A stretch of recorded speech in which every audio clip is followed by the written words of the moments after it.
ഇവരുടെ രണ്ടുപേരുടെ ഇപ്പൊ ടി കെ ഗോവിന്ദൻ സാറിന്റെ ഏറ്റവും ഒരു ഇടപെടൽ ഉണ്ടാകുന്നതിന് ഇതിനു മുമ്പ് പാർട്ടി കുലുങ്ങിയത്, കണ്ണൂരിൽ കുലുങ്ങിയത് എന്ന് പറഞ്ഞ എം വി രാഘവന്റെ ഒരു ഇടപെടലിന്റെ സമയത്താണ്, പാർട്ടിയിൽ നിന്ന് പുറത്തു പോകുന്ന സമയത്ത്. പക്ഷെ അതിനെ പാർട്ടി മറികടന്നു. പക്ഷെ ഈ കണ്ണൂർ അല്ലെങ്കിൽ അതാണ് പാർട്ടിയുടെ ഓർഗനൈസേഷന്റെ ഒരു ഉരുക്ക് കോട്ട എന്ന് പറയുന്നത്. ഈ ഉരുക്ക് കോട്ട ഇളകി തുടങ്ങിയോ? അത്തരം ഒരു ഇത് അല്ല, ഇരുമ്പ് മറ എന്നൊക്കെ നമ്മൾ പറയും, അത് ഇളകി തുടങ്ങിയോ? ഈ ഇരുമ്പ് മറ എന്നൊന്നും പറയുന്നതിൽ അർത്ഥമില്ല.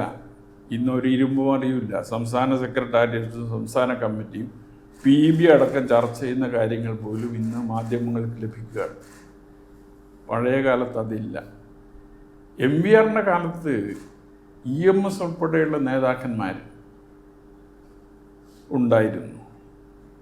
അതുകൊണ്ടാണ് വലിയ പോറൽ പാർട്ടിക്ക് ഏൽക്കാത്ത രീതിയിൽ അത് കൈകാര്യം ചെയ്യാൻ സാധിച്ചത്. ഇന്ന് അങ്ങനെ കൈകാര്യം ചെയ്യാനും പാർട്ടിക്ക് പോറൽ ഉണ്ടാക്കുന്ന വിധത്തിലുള്ള സംഭവങ്ങൾ വരുമ്പോൾ അത് ശരിയായ നിലയിൽ ഇടപെട്ട് പരിഹരിക്കാനും സാധിക്കുന്ന നേതൃത്വം ഇന്നില്ല എന്ന് പറയേണ്ടി വരും. അപ്പം അതും ഒരു ഘടകമാണ്, ഈ അപജയത്തിൻ്റെ ഒരു ഘടകം. ഈ പാർട്ടിക്കുള്ളിലെ ജനാധിപത്യ കേന്ദ്രീകരണം എന്ന് പറഞ്ഞിട്ട് ഇപ്പോഴുള്ള പാർട്ടിയുടെ ഘടന വെച്ചത്, അല്ലെങ്കിൽ പാർട്ടി ലെനിനിസ്റ്റ് തത്വങ്ങൾക്കനുസരിച്ചിട്ടാണല്ലോ പാർട്ടി ഉള്ളത്. ഇത് വെച്ചുകൊണ്ട് വാസ്തവത്തിൽ ഒരു ജനാധിപത്യവൽക്കരണമായിട്ട് ആ പാർട്ടിക്കുള്ളിൽ സാധ്യമാണ്. നമ്മൾ ഏതെങ്കിലും വ്യക്തികളുടെ വരുന്നത് കൊണ്ടോ മാത്രമാണ് സംഭവിച്ചത്. അതിൻ്റെ പാർട്ടി ഘടനയിൽ എന്തെങ്കിലും അടിസ്ഥാനപരമായി പോരായ്മ വരുന്നത്, അത് ഏകാധിപത്യത്തിലേക്ക് പോകാനുള്ള പ്രവണതകൾ ഇപ്പോൾ ചൈനയിലായി കഴിഞ്ഞാലും സോവിയറ്റ് യൂണിയനിലായി കഴിഞ്ഞാലും ഭരണത്തിൽ വരുമ്പോൾ ഒരു വലിയ ഒരു പ്രതിസന്ധി പാർട്ടി അനുഭവിക്കുന്നത്. അത് ഈ വെറും വ്യക്തികളിൽ കേന്ദ്രീകരിച്ചതാണോ അടിസ്ഥാനപരമായി പാർട്ടിയുടെ ഒരു പാർട്ടി ഘടനയിൽ എന്തെങ്കിലും പ്രശ്നമാണ്? അല്ല, അത് കമ്മ്യൂണിസ്റ്റ് മൂല്യങ്ങളിൽ നിന്ന് വ്യതിചലിക്കുന്നത് കൊണ്ടുള്ള, കമ്മ്യൂണിസ്റ്റ് സംഘടനാ തത്വങ്ങളിൽ നിന്ന് വ്യതിചലിക്കുന്നത് കൊണ്ടുള്ള പ്രശ്നമാണ്. കാരണം കമ്മ്യൂണിസ്റ്റ് പാർട്ടി കൂട്ടായ നേതൃത്വമാണ്, കളക്റ്റീവ് ലീഡർഷിപ്പാണ്. അപ്പോൾ കമ്മിറ്റികൾ ഒരു ഗൗരവമായ ചർച്ച നടത്തി, ഭയരഹിതമായ ചർച്ച നടത്തി, മറ്റ് താല്പര്യങ്ങളൊന്നുമില്ലാത്ത വിധത്തിൽ പ്രശ്നങ്ങളെ സമീപിക്കുന്ന ഒരു രീതി അവലംബിച്ച് ആ ചർച്ചയുടെ ഭാഗമായി ഉരുത്തിരിഞ്ഞു വരുന്ന അഭിപ്രായങ്ങളിൽ ശരിയേത് തെറ്റേത് എന്ന് വിലയിരുത്തി മുന്നോട്ട് പോകാൻ സാധിച്ചാൽ ഈ വിഷയങ്ങൾ ഉണ്ടാകില്ല. പക്ഷെ ശരിയേത് തെറ്റേത് എന്ന് വിലയിരുത്തി നിലപാടെടുക്കുന്നതിന് പകരം വ്യക്തി താല്പര്യങ്ങളുടെ അടിസ്ഥാനത്തിൽ തീരുമാനമെടുക്കുന്ന നിലയിലേക്ക് കാര്യങ്ങൾ വരികയാണ്. അതാണ് ഈ പാർട്ടിക്ക് സംഭവിച്ചുകൊണ്ടിരിക്കുന്ന അപജയങ്ങൾ. അത് കൂടുതൽ കൂടുതൽ തെറ്റിലേക്ക് പോയിക്കൊണ്ടിരിക്കുന്ന ഒന്നാണ്. അതുകൊണ്ട് നേതൃത്വം മാറിയതുകൊണ്ടൊന്നും ഒരു കാര്യമില്ല. ഒരു നേതാവിൻ്റെതല്ല വിഷയം. കമ്മ്യൂണിസ്റ്റ് പാർട്ടി എന്നുള്ള രീതിയിൽ സംഭവിച്ചുകൊണ്ടിരിക്കുന്ന അപജയം, അത് തിരുത്താൻ ആരും എന്നുള്ളത് വളരെ ഗൗരവമായ വിഷയം തന്നെയാണ്. പക്ഷേ ഈ അങ്ങ് പറയുമ്പോഴും ടി കെ ഗോവിന്ദൻ പറയുമ്പോഴും പിന്നെ പാർട്ടിക്ക് പുറത്ത് നിൽക്കുന്ന ഒരു വിഭാഗമൊക്കെ സംസാരിക്കുന്ന കേൾക്കുമ്പോൾ ഈ ശരിയായ ഒരു പാർട്ടി തെറ്റായ കുറേ വ്യക്തികളുടെ കയ്യിലേക്ക് ചെന്ന് വിട്ടു. പാർട്ടി എന്ന് പറയുന്നത് അവിടെ ശരിയായ ഒരു രൂപമായിട്ട് നിൽപ്പുണ്ട്. പാർട്ടി ഇതാരോ വഴി തെളിച്ച് തെറ്റായ വഴിയിലേക്ക് കൊണ്ടുപോകുന്നു എന്ന് പറയുന്നു. അങ്ങനെ ഒരു നിലപാട് ശരിയാണോ? അങ്ങനെ നമുക്ക് പറയാൻ കഴിയും? അങ്ങനെ ഒരു നിലപാട് ശരിയല്ല, പക്ഷെ സംഭവിച്ചുകൊണ്ടിരിക്കുന്ന അതാണ്. പക്ഷെ പാർട്ടിക്ക് തന്നെ ആ തരത്തിൽ ഒറ്റ ഉദാഹരണം ഞാൻ പറയാം. എല്ലാത്തിനും മേലെ പാർട്ടിയാണ്.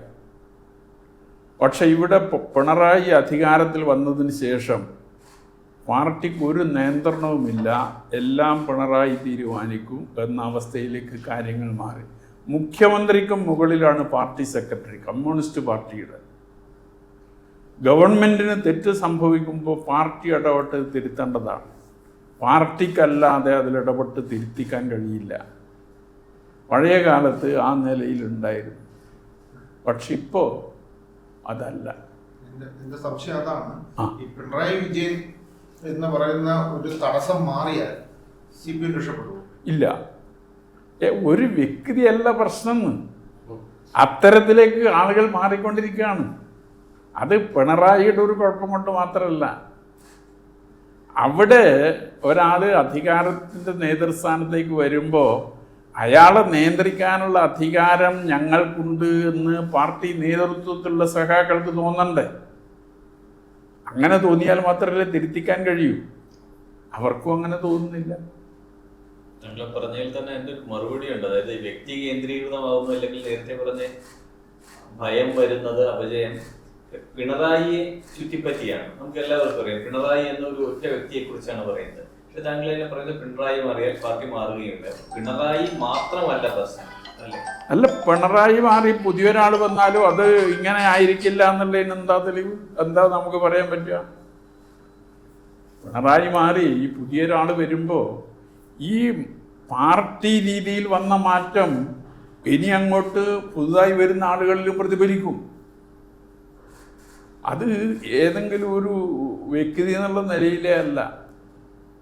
പാർട്ടി ഇപ്പോൾ ഈ നിലയിൽ മാറിയിരിക്കുന്നു. ഇനി അങ്ങനെ ഈ പാർട്ടി പോകും. പാർട്ടി ഓർഗനൈസേഷനിൽ വന്ന അപജയമാണ്. ആ അപജയത്തിൽ നേരത്തെ പ്രശാന്ത് പറഞ്ഞ ചോദ്യത്തിലേക്കാണ് ഞാൻ വരുന്നത്. നമ്മൾ ഈ ജനാധിപത്യ കേന്ദ്രീകരണവും പിന്നെ അതുപോലെ തന്നെ ലെനിനിസ്റ്റ് തത്വങ്ങളും എന്ന് പറയുന്നതാണ് ഇത്തരം രീതിയിലേക്ക് വളച്ചൊടിച്ച് ഒക്കെ കൊണ്ടുപോകുന്നത്. മറിച്ച് കേരളത്തിലെയും ഇന്ത്യയിലെയും ഇന്നത്തെ സാഹചര്യത്തിൽ ഈ കമ്മ്യൂണിസ്റ്റ് പാർട്ടി അല്ലെങ്കിൽ ജനാധിപത്യ കേന്ദ്രീകരണം അതൊരു വെറും കേന്ദ്രീകരണം അതിലേക്ക് മാത്രമേ ചുരുങ്ങുന്ന ഒരു സമയത്ത് ഒരു സോഷ്യലിസ്റ്റ് പാർട്ടി എന്നുള്ള നിലയിലേക്കല്ലേ ഇത്തരം പാർട്ടികളെല്ലാം മാറേണ്ടത്. അതിന് കൂടുതൽ ജനാധിപത്യവും കൂടുതൽ തുറന്ന വാതിലുകളും ചിന്തിക്കാനുള്ള അവസരവും ഒരുപാട് പേരെ ഉൾക്കൊള്ളാൻ കഴിയുന്ന രീതിയിൽ വരാൻ അതല്ലേ നല്ലത് കുറച്ചുകൂടി? അല്ല, കമ്മ്യൂണിസ്റ്റ് പാർട്ടി കാലത്തിനനുസരിച്ച് മാറണം എന്ന് പറയുന്നതിൽ ഒരു തെറ്റുമില്ല. കാരണം മാർക്സ് തന്നെ പറഞ്ഞത് എല്ലാം മാറ്റത്തിന് വിധേയമാണ് എന്ന് തന്നെയാണ്. പക്ഷേ കമ്മ്യൂണിസ്റ്റ് മൂല്യങ്ങൾ ഉയർത്തിപ്പിടിക്കാതെ ആ പാർട്ടിക്ക് മുന്നോട്ട് പോകാൻ കഴിയില്ല. ആ സംഘടനാ തത്വങ്ങളിൽ എന്തെങ്കിലും ഭേദഗതി വരുത്തേണ്ടതുണ്ട് എങ്കിൽ പാർട്ടി അതിൻ്റെ സമ്മേളനമോ പ്ലീനമോ വിളിച്ച് ചർച്ച ചെയ്ത് മാറ്റം വരുത്തുകയല്ലാതെ ഒരു വ്യക്തിയുടെ നിർദ്ദേശത്തിൻ്റെ അടിസ്ഥാനത്തിൽ മാറ്റം വരുത്തേണ്ടതല്ല.